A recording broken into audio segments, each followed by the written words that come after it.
আজকের এই মানববন্ধন ও প্রতিবাদ সভা।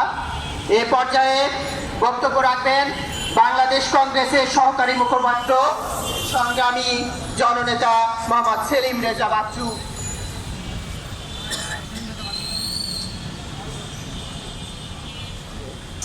ধন্যবাদ। সোনার বাংলা পার্টির কর্তৃক আয়োজিত আজকের এই মানববন্ধনের সম্মানিত সভাপতি, সঞ্চালক, জাতীয় নেতৃবৃন্দ, জাতির জাগ্রত বিবেক, সাংবাদিক বন্ধুগণ, সকলকে বাংলাদেশ কংগ্রেসের পক্ষ থেকে সংগ্রামী শুভেচ্ছা জানাচ্ছি। বন্ধুরা,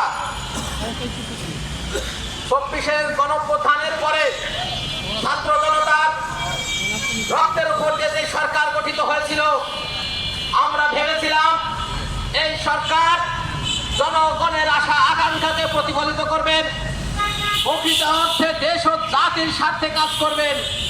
কিন্তু তারা এক অদৃশ্য রিমোটের দ্বারা নিয়ন্ত্রিত হয়েছে এবং তারা আমেরিকার প্রভুদের স্বার্থ সংরক্ষণের জন্য মরিয়া হয়ে উঠেছিল। এই অন্তর্বর্তীকালীন সরকারের কোনো কার্যক্রমে কোনো স্বচ্ছতা আমরা দেখি না, কোনো জবাবদিহিতা দেখি না, এবং তারা দায়িত্ব